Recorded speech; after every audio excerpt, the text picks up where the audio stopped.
the kind of situation, unwanted situation that is developing in our neighborhood. One may say that, after all, Bangladesh is another country. Why are you bothered so much about it? Isn't it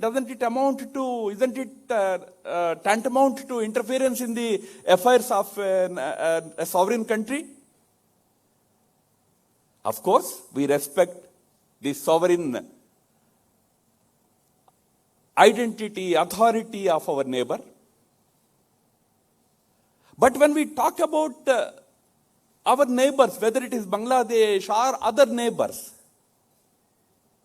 it's not just, the question is not just about that so-called sovereignty. Beyond that exists a very strong emotional bond that connects all of us. Because after all, we were all one people. We continue to be one people. We may have different countries. We may belong to different countries. Our nationalities may be different.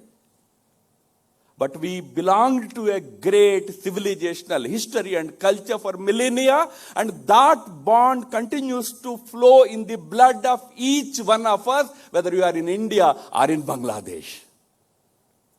It is that sentiment which causes more concern. When we hear that some temples are destroyed, or when we hear that Hindus are being subjected to persecution, or other minorities are facing problems, it causes that pain, that concern.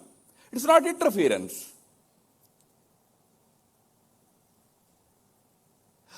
We also have some kind of a right, I would say. I just mentioned that we celebrated our Independence Day just yesterday. That independence which happened 78 years ago on the 15th of August of 1947 came with vivisection of our country. India was partitioned on that day. Midnight of 14th August was when India was divided into Hindustan and Pakistan. We never accepted that proposition which became the basis for that partition. The proposition was that Hindus and Muslims were two different peoples, they were two different nations, hence they should have two different countries. This was the proposition of Muhammad Ali Jinnah. We said no. Our religions may be different. For that matter, in this country, there always existed enormous freedom for religions. We celebrated religious diversity. We not just tolerated. That is what Swami Vivekananda told in the World Parliament of Religions in 1893 at Chicago. He said, I come from a country which not only tolerates, but accepts the diversity, religious diversity. Not only accepts, it celebrates this diversity. Utsav manate hai hum is diversity ka. Hence, many religions flourished on this soil. Many are indigenous religions. Some came from outside. But we never differentiated. We said we are all one people. You may worship any God. You may not worship God also.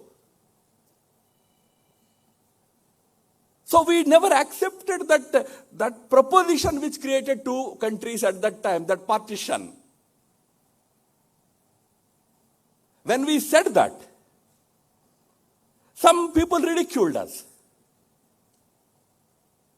But within 25 years, what we warned at that time proved right.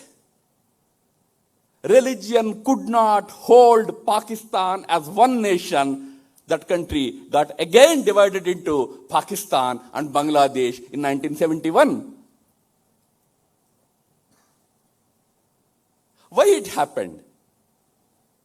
You know, by the way, I don't know how many of you know, Bangladesh, I'm a political science student. For a political scientist, Bangladesh is the first nation state in Asia. A nation state created on the identity of a language. Otherwise, nation states are a familiar history in Europe. But in our neighborhood, first nation state is Bangladesh. Otherwise, we are all civilizational states. Our national identity is very civilizational. not going into the detail. It's a very political type of discussion. But right from the day Pakistan was created in 1947, people of East Bengal, which became a part of Pakistan at that time in 1947, were subjected to enormous oppression, enormous humiliations. It's a Bengali-speaking region. In 1948, Pakistan declared Urdu as the national language for everybody. The East and West, everywhere only Urdu will be taught. The Bengalis stood up against this oppression of their language. When I say Bengalis stood up, that included Muslims, but also millions and millions of Hindu Bengalis. They all fought together. In 1958, the name of East Bengal was changed into East Pakistan. Even that Bengal name was eradicated. Again, Bengali people fought back against the oppression of the West Pakistani leadership. Again, Hindus and Muslims together fought for it. And the worst happened in 1970, when elections happened to that Pakistan's Legislative Assembly, National Parliament. Awami League, which originally was raised in eastern part of the country, which is East Bengal, which was East Bengal and which was called East Pakistan, secured majority of the seats. But the leadership of West Pakistan said, no, we can't give power to East Pakistanis, despite the fact that they had simple majority. That's when again the people of Bengal, East Bengal, rose against the oppression of Pakistan, West Pakistani leadership. Now we hear the name of Mujibur Rahman. He is called Bangabandhu. He was the leader of this resistance movement from East Bengal. Bangabandhu was in jail. He was put in jail in 1969 itself. There was no leader for this movement. And all the major countries in the world were supporting Pakistan for their own reasons. The Americans were trying to befriend China, befriend Mao. General Yahya Khan, who was the dictator of Pakistan, was midwifing that meeting, that link between Nixon and Mao. Hence, America decided we will not interfere in these atrocities that these people, the West Pakistanis, are committing against the Bengalis. America remained silent. China was anyway a friend of Pakistan. China remained silent. Pakistan was a member of the Organization of Islamic Conference, OIC. Islamic world remained silent. There was nobody to stand up for the rights of Bengalis, whether it was Muslims or Hindus. Do you know who stood up at that time? India. We were the only country who stood by the side of these Bengali people when they were fighting for their language, they were fighting for their identity, they were fighting for their political rights. We stood by them. Whole world was against them. India stood by them.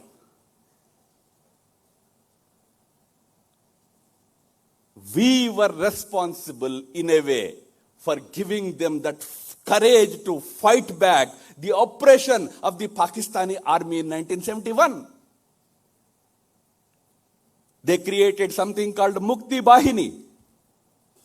Because it is now a part of history, I'm saying it openly. Otherwise, we never say these things openly. But Mukti Bahini was, of course, indirectly or directly encouraged by the then leadership, then people of our country. Don't we have a right to be concerned about what is happening there today? A country in whose birth we midwifed. We played the role. So it is not interference. It is a concern of a people who always were the well-wishers of the people of Bangladesh. May I tell you, when Bangladesh was being created, the Pakistan's brutal army, it played havoc in East Bengal, which later became Bangladesh. It killed millions of people. It is said that almost 3 million people were killed. But among those 3 million were tens of thousands of Hindus also. So Bangladesh is always a product of that Bengali pride, which both the Hindus and Muslims of Bangladesh shared as a common ancestral identity and pride.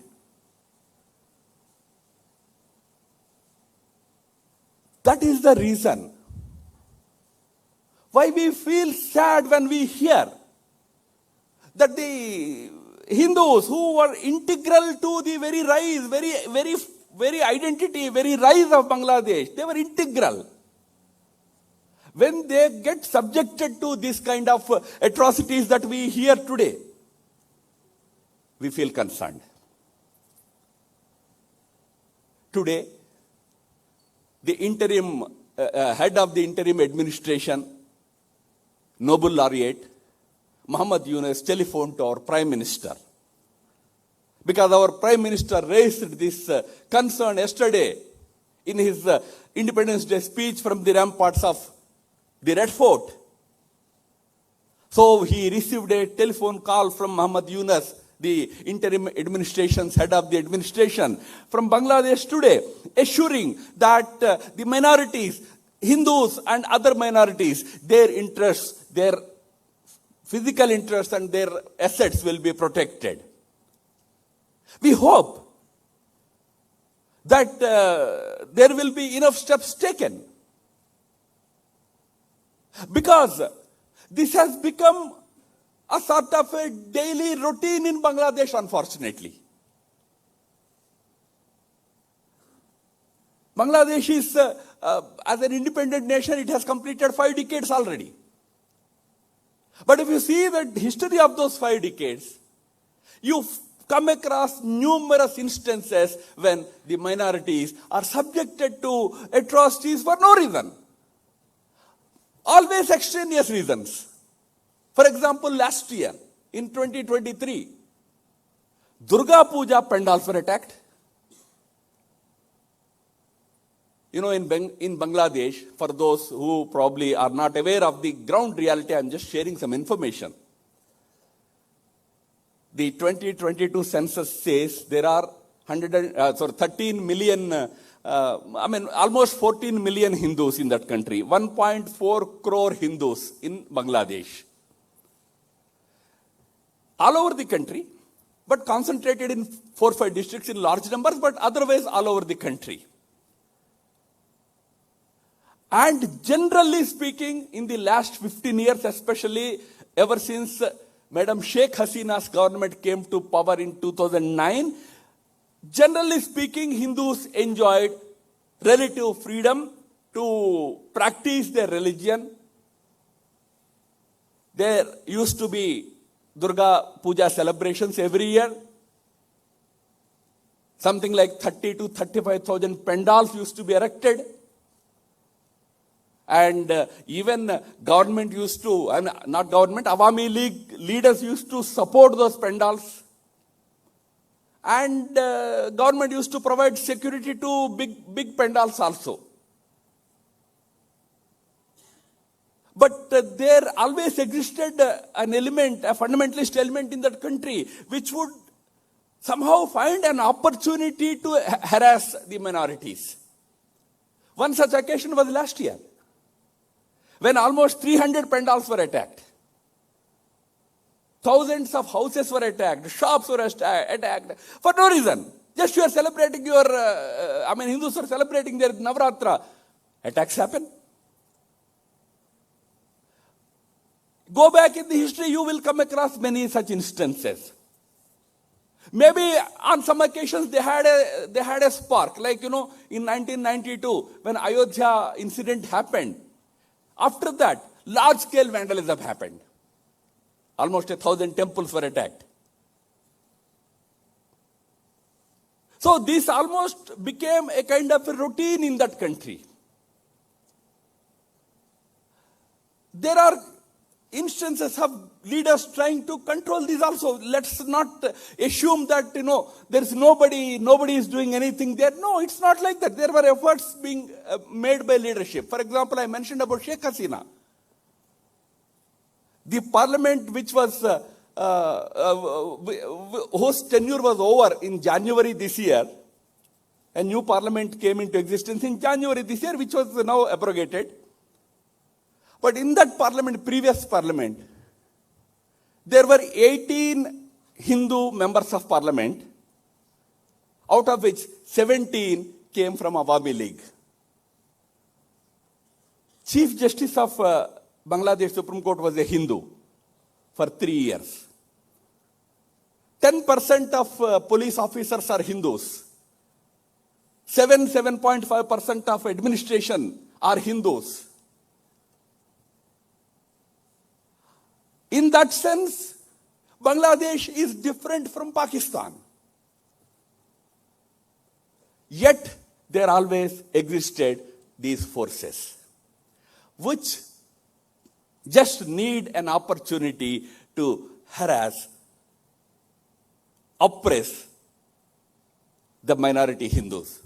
When I say Hindus, sometimes even Buddhists are subjected to similar atrocities. Even Christians are subjected to similar atrocities. This is that element of Islamic fundamentalists who sometimes exploit the situation and create this kind of situation in the country. And one such occasion was the month-long student agitation in Bangladesh. The agitation had different objectives. I would say that agitation was completely an internal matter of Bangladesh. There was an issue over reservations, which many students felt was politically motivated. So they wanted it to be, that kind of a reservation to be removed.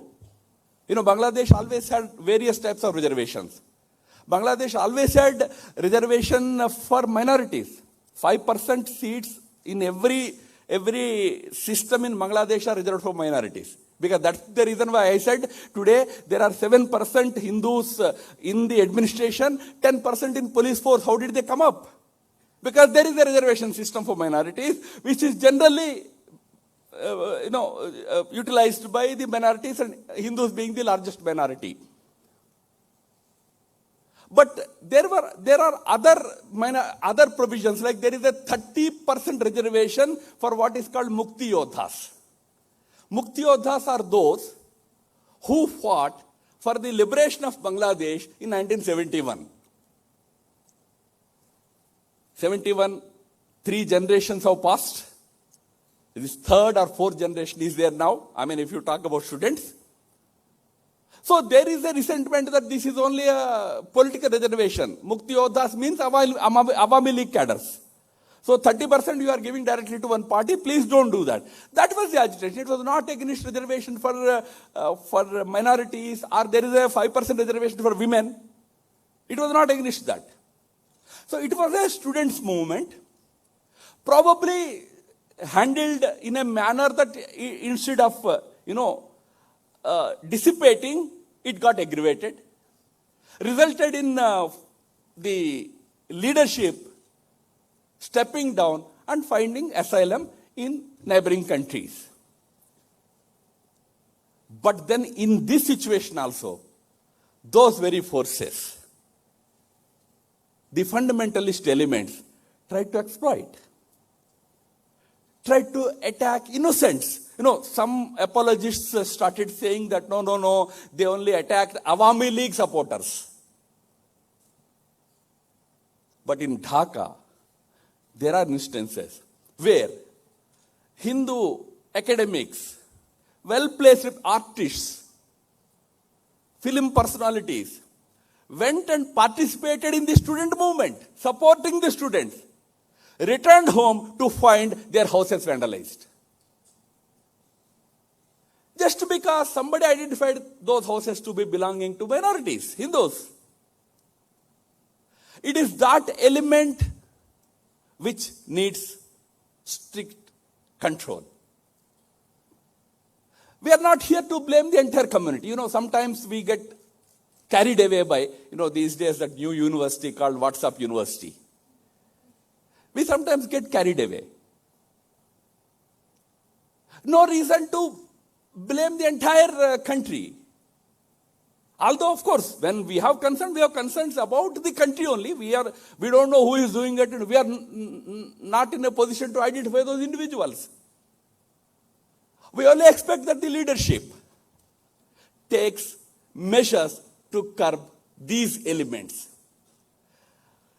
Past also the experiences, that is where this one last point I mentioned in close, that is where sometimes we worry more is that while even Sheikh Hasina's government tackled other types of vociferous forces very strictly, like for example, Sheikh Hasina government in 15 years sent almost a dozen senior leaders to gallows, Jamaat-e-Islami leaders to gallows. They were hanged to death for the role, pro-Pakistan role they played in 1971. Or the atrocities perpetrated against Bengalis that included Hindus and Muslims in 1971. 71 atrocities were perpetrated. Even after 40 years, they were tried and sent to the gallows. There was a terror attack in 2016 in Dhaka on a cafe where many foreigners used to visit. There was a bomb attack. In that bomb blast, 21 people died, out of which 16 were foreigners. The target was the foreigners. ISIS-style attack. Sheikh Hasina's government immediately moved with alacrity, immediately arrested 7 people. All the 7 were hanged. We feel happy. Yeah, here is someone who has the courage to take on the radicals, take on the terrorists. But the problem is, those who killed Hindus, those who destroyed their temples, we don't hear about them getting any punishment. That assurance that those who perpetrate this kind of vandalism, this kind of terror, will also be punished strictly is what everybody expects. You see, bad people, criminals exist in societies. Existence of criminals is not actually any barometer to gauge the goodness or badness of a society. The barometer is the punishment. Will they be punished or will they go scot-free? It is on that we expect Bangladesh government to do more. After all, like students' movement, security of their citizens is also an internal matter. Of course, we totally agree. But as I said, as emotionally bounded society, one people, we have feelings.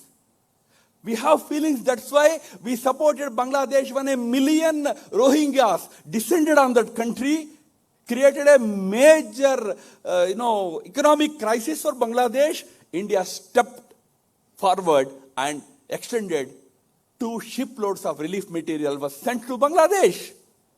We should pay them. We didn't say it's your internal matter. These refugees are your internal matter. We didn't say that. We said, oh no, you have a problem, we are there. In the same spirit we are saying, take care of Everybody. And especially the minorities, who always felt that they are an integral part of that country. You know, today also there are 1.4 crore Hindus in Bangladesh. Imagine, why are they there? Why did they not decide simply to just cross over?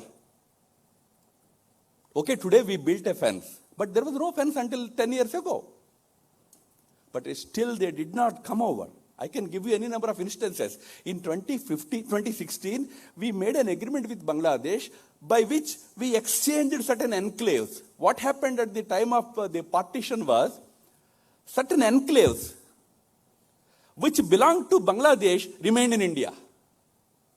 Now, for example, this area JP Nagar. Suppose if I say JP Nagar belonged to Andhra Pradesh, you will laugh at it, right? How can JP Nagar belong to Andhra Pradesh? It is right in the middle of Bengaluru, no? But a situation existed where 100 and such enclaves, 60 in Bangladesh, small enclaves, there were people living there. They were Indian enclaves. Telephone se lekar, post se lekar, sarpanch se lekar, everybody is to be appointed by Indian system. But they were inside Bangladesh. 35 to 40 such enclaves belonging to Bangladesh inside India. Because it's a long history, I won't go into it, because Nawabs were to exchange their territories. While exchanging, a Nawab donated some territory to a Hindu. The territory originally belonged to Nawab, but he donated to Hindu in Calcutta. Calcutta became India. The enclave belonged to Bangladesh. So much of that confusion existed. We decided we should end this confusion. So we decided to exchange. Whatever enclaves are there, if it is Jayanagar is in in Karnataka, it goes to Karnataka. If Gorantla is today in Karnataka, it should belong to Andhra Pradesh, it will go to Andhra Pradesh. One time settlement we did in 2016. First time Modi ji took the courage to do that. Let us settle this issue. That time we gave an offer. Suppose there are Indian enclaves in Bangladesh. They were all mostly Hindus living there. We told them, you see, we are giving this territory to Bangladesh. If you want to come over to this side, India side, come over, we will give you citizenship. 99% refused to come. They said, no, Bangladesh is our country.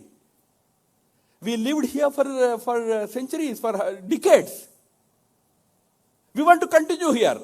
We never bothered whether this enclave belonged to India or Bangladesh. We lived in Bangladesh, part of Bangladesh. We want to continue here. Friends in Bangladesh should remember that. That is how every Hindu is committed 100% to Bangladeshi identity. He has as much pride about their Bengali identity, Bengali culture, as any other Bangladeshi Muslim is. Hence, the treatment that is meted out to them should be taken very seriously. We sincerely hope that the student movement, which has spearheaded a major transformation in that country, will keep all these things in mind. I must register an element of appreciation for the students also, that there were any number of instances when the leaders of this movement, the movement against the leadership of the time, took a lot of initiative to protect temples. Those who came forward to protect temples, protect Hindu houses and all, included even imams of masjids. There will be good people and bad people everywhere. There were enough good people who came forward and tried to do their bit. Of course, in some cases they succeeded, in some cases they could not succeed. Dhakeshwari temple in Dhaka has been protected by people there. Such instances give us confidence that yes, there are challenges for minorities in Bangladesh, but there is no reason to think that they cannot live there or anything. We only will be happy to see that those culprits who indulge in this kind of, very heinous activity are brought to book, are punished appropriately. Friends, we wish the new government of Bangladesh, new administration of Bangladesh, a success in its endeavors. Bangladesh has progressed so much. It's a phase where they are facing a turmoil. We hope that they come out of this turmoil fast and have their own government. And, Bangladesh was created on the principles of, Bengali identity, secularism, and democracy. We hope that like India, how we flourished on these principles through a constitution, Bangladesh also continues to cherish these ideals, continues to flourish based on those ideals. Thank you for your patient listening.